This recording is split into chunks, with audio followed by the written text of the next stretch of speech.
इस video class में Bihar board की कक्षा 6 के हिंदी के अध्याय 14 के सभी प्रश्न उत्तर करने वाले हैं। तो वीडियो को पूरा देखिएगा और वीडियो अच्छा लगे तो वीडियो को लाइक करके चैनल को सब्सक्राइब कर दीजिएगा।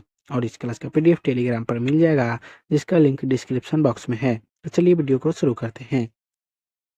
अध्याय 14 है डॉक्टर भीमराव अंबेडकर। इसका पहला प्रश्न है, डॉक्टर भीमराव अंबेडकर के योगदान की चर्चा कीजिए। तो इसका उत्तर होगा, डॉक्टर भीमराव अंबेडकर का जीवन देश और समाज के लिए समर्पित था। उन्होंने देश के लिए कुछ अमूल्य सेवाएं दी, जैसे अछूतों को समानता का अधिकार दिलाया, राष्ट्र की एकता के लिए संविधान में आवश्यक व्यवस्था करना, स्वतंत्र भारत के लिए संविधान का निर्माण के लिए अपनी सेवाएं देना, धर्म, जाति, वर्ग आदि के कारण उत्पन्न भेदभाव को जड़ से मिटा देने का संकल्प तथा प्रयास करना। 2 नंबर प्रश्न है, डॉक्टर भीमराव अंबेडकर ने बौद्ध धर्म क्यों स्वीकार कर लिया? तो इसका उत्तर होगा, डॉक्टर भीमराव अंबेडकर धर्म को मनुष्य के लिए आवश्यक मानते थे। उनका संघर्ष उन बुराइयों से था जिसमें धर्म का कारण मनुष्यों के बीच भेदभाव पैदा करते थे।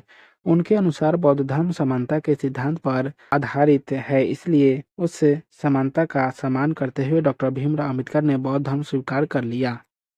3 नंबर प्रश्न है, डॉक्टर भीमराव अंबेडकर ने बड़ौदा महाराज की नौकरी क्यों छोड़ दी? तो इसका उत्तर होगा, डॉक्टर भीमराव अंबेडकर ने बड़ौदा महाराज की सेवा काल के अनुभव किया कि यहाँ सभी जातिगत भेदभाव का साम्राज्य है।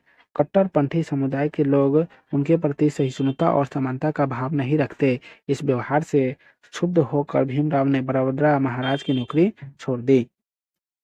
4 नंबर प्रश्न है, डॉक्टर भीमराव अंबेडकर के विचारों से आप कहाँ तक सहमत है और क्यों? तो इसका उत्तर होगा, डॉक्टर भीमराव अंबेडकर के विचार अत्यंत प्रासंगिक थे। वे देश और समाज के हित में थे और अभी भी हैं। अतः उनके विचारों से असहमत होने का प्रश्न ही नहीं उठता। पाठ से आगे का पहला प्रश्न है, डॉक्टर भीमराव अंबेडकर को भारतीय संविधान का जनक क्यों कहा जाता है? तो इसका उत्तर होगा, स्वतंत्र भारत के संविधान के निर्माण के लिए अपनी सेवाएं देना तथा उन्हीं के नेतृत्व में भारतीय संविधान का प्रारूप तैयार किया गया था, इसलिए इन्हें भारतीय संविधान का जनक कहा जाता है। 2 नंबर प्रश्न है, डॉक्टर भीमराव अंबेडकर को बाबा साहेब के उपनाम से जानते हैं। कुछ और भी महापुरुषों के उपनाम से जाना जाता है। उनके नाम और उनके उपनाम को लिखिए। तो पहला में क्या हो जाएगा, रविंद्रनाथ टैगोर, जिसका उपनाम गुरुदेव। दूसरा है मोहनदास करमचंद गांधी, इनका उपनाम बापू। तीसरा डॉक्टर राजेंद्र प्रसाद, इनका उपनाम हो जाएगा देश रत्न। चौथा सुभाष चंद्र बोस, इनका उपनाम नेताजी। और पांचवा है वल्लभ भाई पटेल, इनका उपनाम सरदार। 3 नंबर प्रश्न है, बाबा साहब किस प्रकार के भारत को देखना चाहते थे? तो इसका उत्तर होगा, बाबा साहब भारत के उस स्वरूप को देखना चाहते थे जिसमें छूत अछूत का कोई विचार नहीं हो, कोई भी समाज का व्यक्ति किसी से दलील न हो, भारत में जाति के आधार पर पेश नहीं हो बल्कि ज्ञान एवं अभिरुचि के आधार पर पेश हो, ग्रहण करे, समाज में सभी व्यक्ति को समान अधिकार प्राप्त हो इत्यादि।